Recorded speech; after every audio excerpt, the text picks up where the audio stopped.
Magandang araw mga kaibigan. Bigyan natin ng reaction, opinion itong post ni Elmer B. Hugalbo. Sabi lang niya, "Tamba, ikaw ba yan?" Isinare ni Elmer Hugalbot ang press release ng Anti-Money Laundering Council. Sabi dito, Court of Appeals issues another freeze order against assets of a legislator linked to flood control anomalies.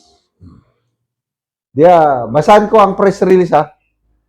The Anti-Money Laundering Council has taken action against another public official as it continues its probe of flood control project anomalies. On 23 April 2026, the Court of Appeals issued a freeze order on the properties of a prominent incumbent legislator, a business associate, and a corporate entity that were found to have involved in the flood control anomalies. The CA found probable cause to link their assets to plunder under Republic Act number 7659 to direct and indirect bribery, to revise penal code in violation of the anti-graft. The freeze order covers a wide range of assets, including 25 bank accounts and 10 policies registered under the name of the said legislator. They also include 27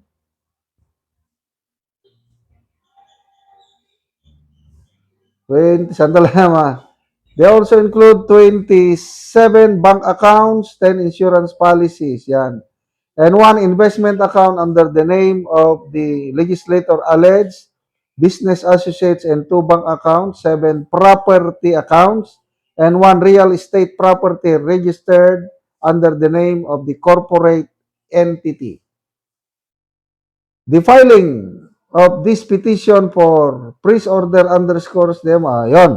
So, meron ng freeze order. Klaro. Ang tanong ko dito sa ALMC, bakit hindi nila pangalanan yung legislator? Ano ba ito? Anong dahilan bakit hindi nila pangalanan? Duda ako dito sa AMLC ngayon. Sa totoo lang ha, noong unang panahon ni PRRD, wala akong problema. Mga matitino ang AMLC noon. Ngayon, nakakapagtaka dahil halos 1 week pa lang yung executive director nila kagad.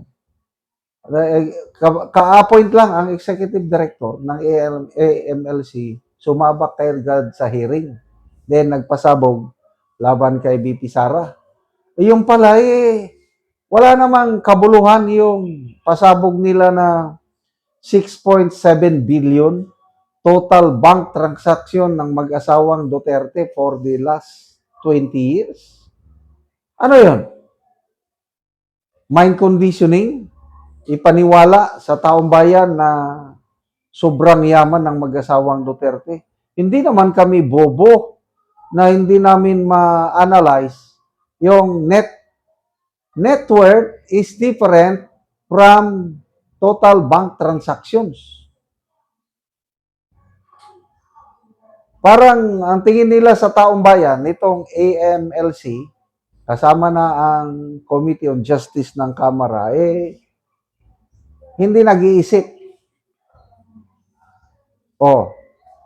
Sumagot nag-press conference ang legal team ni BP Sara na handa silang magsasalita on the legal forum, which is yung impeachment court.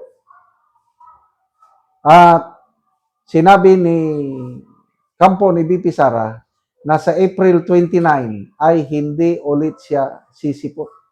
Mabuti. Dahil what's the use na magpapakita ang ating Vice Presidente sa isang hearing na wala naman siyang makuhang hustisya. Dahil lumalabas, ang hearing ngayon ng Kamara is, demolition job kay VP Sara. Mabuti na lang ngayon at age of social media, madaling nare-refute yung mga ganong naratibo na sobrang yaman. Ito na yung illegal, unexplained wealth ng Vice Pangulo dahil 6.7 billion bank transaction.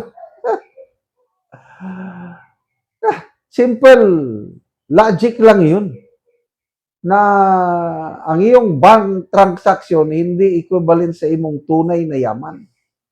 Yung mga suspicious transaction report ng bangko papunta sa MLC, it does not equate, hindi ibig sabihin na may kasalanan na si VP Sara. Kaya nga suspicious pa lang eh. Kung totohanan itong AMLC sa kanilang trabaho, kung talagang may paglabag sa batas si VP Sara sa kanyang bank transaction, di gawin nyo ang trabaho nyo, sampahan nyo si VP Sara ng reklamo sa DOJ. Ganon lang yun kasimple.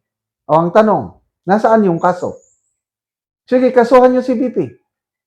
Habang maaga pa, baka mamaya, mabaliktad ang pagkakataon, ang AMLC ang kasuhan ni VP Sara sa mga pinagsasabi nila na ano.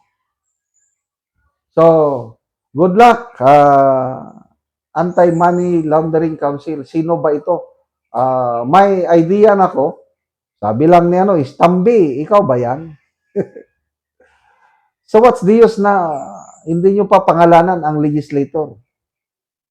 Pinoproteksyonan nyo pa rin? Ganun ba? Sinimulan nyo naman lang siyang gipitin, di gipitin nyo na.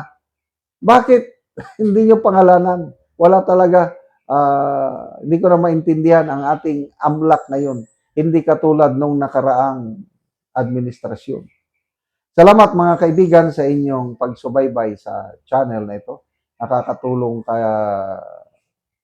kayo ng malaki sa tribong Talandig ng Bukidnon dahil ang sweldo natin sa channel na ito is pantulong sa tribo. Namimigay tayo ng libreng yero at pako para makapagpatayo sila ng mas maayos na tirahan. Panoorin nyo ang video na ito. Nani ang natagaan namo og sin. Ate.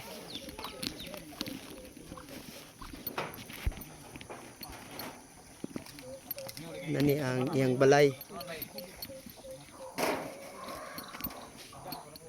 Buslot na, giantos lang namo ang mga buslot. So muna na ang itsura sa ilang balay. Ipangbutangan lang namo og silopin kay aron nga dili mi ulanan. Butangan lang og silupin kay Kay kung mag-ulan dosi na matulon. katuig sa among pagpuyo dire, unya giantos lang namo nga ang among abuhan maglungag mi, mabasa na mi, gisapaw-sapaw lang namo ang sin.